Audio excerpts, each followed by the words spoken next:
بعض اوقات اس طرح کی کچھ ویڈیوز بھی سوشل میڈیا پہ وہ آ جاتی ہیں اور لوگوں کو ایک طرح کا ایک عجیب ہی ذہن دینے کی کوشش کی جاتی ہے کہ نبی پاک صلی اللہ علیہ وسلم نے تو عمریں 4 ہی کی ہیں پوری زندگی میں، تو لوگ کیوں زیادہ عمریں کریں، یا ایک سفر میں جائیں تو بعض اوقات ہر دوسرے دن عمرہ کر رہے ہوتے ہیں، تو ایک سفر میں ایک ہی عمرہ ہونا چاہیے، متعدد عمرے نہیں ہونے چاہیے۔ اور اس پہ وہ یہی چیزیں سارے منطبق کر گئے کہ نبی پاک صلی اللہ علیہ وسلم نے ایسا نہیں فرمایا یا ایسے عمرے نہیں کیے۔ کیا کہتے ہیں آپ اس میں؟ دیکھیں، سب سے پہلی چیز تو یہ ہے کہ عمرہ ایک نیکی ہے، ٹھیک، بھلائی ہے، تو اب اس سے بلا ضرورت روکنا، یہ تو نیکی اور بھلائی سے روکنا ہوگا۔ نمبر 1 بات یہ۔ نمبر 2 بات یہ کہ یہ جو دلیل دی جاتی ہے، ہمیں انشاءاللہ دلیل بھی میرے ذہن میں عرض کرتا ہوں، لیکن نبی پاک صلی اللہ علیہ وسلم نے نہیں کیا تو یہ چیز اس کے ناجائز ہونے کی دلیل ہوگی۔ یہ اصول نہیں ہے۔ ٹھیک، اصول یہ ہے کہ نبی پاک صلی اللہ تعالیٰ علیہ وآلہ وسلم نے اس سے منع کیا، وما آتاکم الرسول فخذوہ وما نہاکم عنہ فانتہوا، صحیح، کہ جو تمہیں رسول دیں وہ لے لو اور جس سے منع کریں اس سے رک جاؤ۔ تو اور خود نبی پاک صلی اللہ تعالیٰ علیہ وسلم نے ایک سے زائد حدیثوں کے اندر یہ ارشاد فرمایا کہ الحلال ما احل اللہ فی کتابی والحرام ما حرم اللہ فی کتابی وما سکت عنہ من غیر نسیان فہو عفو، کہ حلال وہ ہے جو اللہ نے اپنی کتاب کے اندر حلال کیا، حرام وہ ہے کہ جو اللہ نے اپنی کتاب کے اندر حرام کیا، اور بغیر بھولے جس چیز سے اللہ نے سکوت فرمایا، یعنی اس کے بارے میں بیان نہیں فرمایا، فرمایا وہ تمہارے لیے معاف ہے۔ تو اول تو یہ کوئی دلیل نہیں۔ حافظ ابن حجر عسقلانی رحمۃ اللہ تعالی علیہ نے ایسے ہی ایک مقام پر یہ ارشاد فرمایا کہ بسا اوقات ایک چیز مستحب ہوتی ہے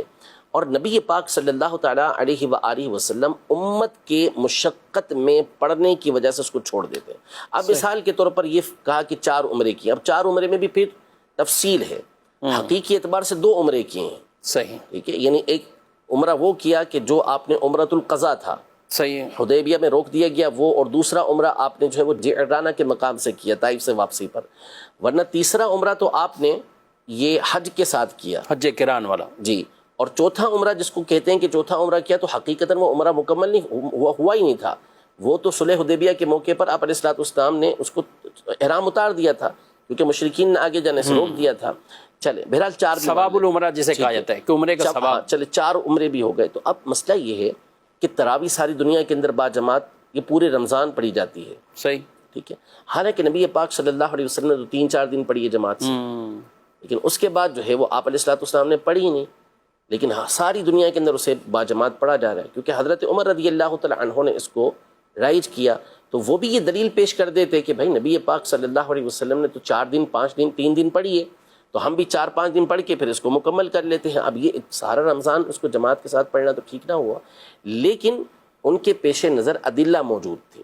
واضح طور پر یہ بات موجود تھی کہ نبی پاک صلی اللہ علیہ وسلم نے جو اس کو ترک کیا تو خود ارشاد فرمایا کہ میں نے اس بات کا خوف کیا کہ کہیں یہ تمہارے پر فرض نہ کر دی جائے۔ تو آپ علیہ الصلوۃ والسلام بعض اوقات مستحب عمل کو اس لیے ترک فرماتے تھے کہ اگر آپ اس کو مسلسل کریں تو کہیں امت پر وہ فرض نہ کر دیا جائے۔ تو یہ کوئی دلیل نہیں ہے کہ نبی پاک صلی اللہ علیہ وسلم نے اتنی مرتبہ کیا یا سرے سے کیا ہی نہیں تو اب یہ کام کرنا جو ہے وہ ناجائز و حرام ہو جائے۔ ہاں، حضور پاک صلی اللہ تعالیٰ علیہ وآلہ وسلم جس بات سے منع فرمائے اسے کرنے کی پھر اجازت کسی صورت بھی نہیں ہو سکتی۔ پھر اس کے علاوہ ہم دیکھیں تو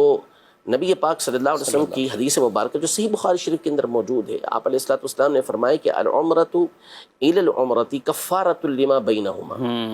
کہ ایک عمرے سے دوسرے عمرے تک کے درمیان کا جو وقت ہے اس میں جو گناہ یعنی گناہ صغیرہ ہوتے ہیں، ایک عمرے سے دوسرا عمرہ کرنا یہ اس کو مٹا دیتا ہے۔ صحیح۔ تو اب اس میں حضور پاک صلی اللہ علیہ وسلم نے یہ تو نہیں ارشاد فرمایا کہ سال کے بعد آ کر یا دوسرے سفر میں آ کے تم جو ہے وہ عمرہ کرو گے تو یہ فضیلت حاصل ہوگی، بلکہ مطلقاً نبی پاک صلی اللہ تعالیٰ علیہ وآلہ وسلم نے یہ ارشاد فرمایا۔ پھر چوتھی بات یہ کہ بھلائی کا حکم دینا چاہیے۔ آپ اس چیز سے روکیں کہ جو بالاتفاق ناجائز و حرام ہو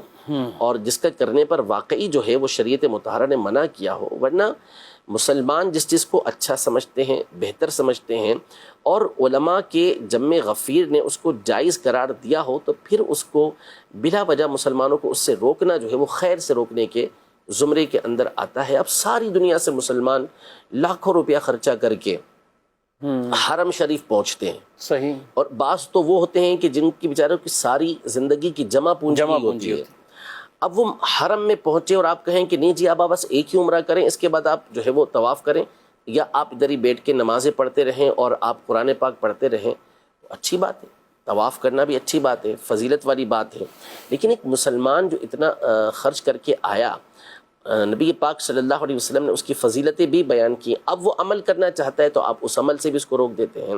تو یہ عبادتوں سے روکنے کا تسلسل یہ جاری و ساری ہے کہ مسلسل ہر کام سے عمرہ نہ کرو، پھر اس کے بعد جو ہے وہ سنتیں پڑھنا ضروری نہیں ہے، شب برات آئے تو اس کے لیے پھر نوافل آنا شروع ہو جاتے ہیں کہ وہ نوافل پڑھنا ضروری نہیں ہے، میراث ثابت نہیں ہے، تو ربیع الاول کے اندر یہ کام کرنا ثابت نہیں ہے. تو یعنی جو اللہ کی عبادت ہو رہی ہے اس سے بھی روکنے کا کیا معنی ہے؟ یعنی اس میں کس چیز کا شائبہ یا کون سی کوئی ایسی نئی چیز ہے؟ کوئی ایسی چیز نہیں، لیکن اس کے باوجود اس سے روکنے کا سلسلہ رہتا ہے.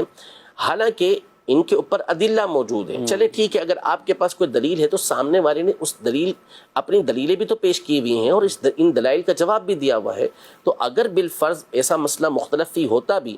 تو بھی دوسری جانب جب ادلہ موجود ہیں تو آپ اس کام کو کرنے سے روک کیسے سکتے، کیسے روک سکتے، منع کیسے کر سکتے ہیں اس طریقے سے کہ آپ اس کو بدعت قرار دے دیں، آپ اس کو ناجائز قرار دے دیں؟ تو ایسا نہیں ہے. الحمدللہ تعالی مسلمانوں میں رواج اور ساری دنیا کے مسلمانوں میں یہ رائج ہے. اور اسلاف سے تو ایسی کئی حجیں اور کئی عمرے باقاعدہ یہ ثابت ہے. ظاہر امام اعظم ابو حنیفہ رحمۃ اللہ 55 حج کیے انہوں نے. اور یہ بھی ہے، یہ بھی موجود ہے کہ بعض جو صحابہ جیسے انس بن مالک رضی اللہ تعالیٰ عنہ وغیرہ کے واقعات یہ شروع حدیث کے اندر موجود ہیں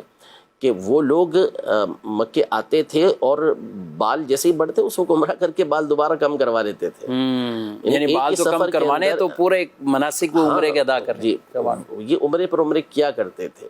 تو یہ تو حضور پاک صلی اللہ علیہ وسلم کی تعلیمات ہیں، اور نبی پاک صلی اللہ علیہ وسلم کا 4، 3 یا 2 عمرے کرنا یہ آپ علیہ الصلوۃ والسلام کی تعلیم نہیں ہے، اور یہ کوئی اصول کی بات نہیں ہے. اصول فقہ میں کہیں بھی آپ کو یہ نہیں ملے گا کہ حضور پاک صلی اللہ علیہ وسلم کا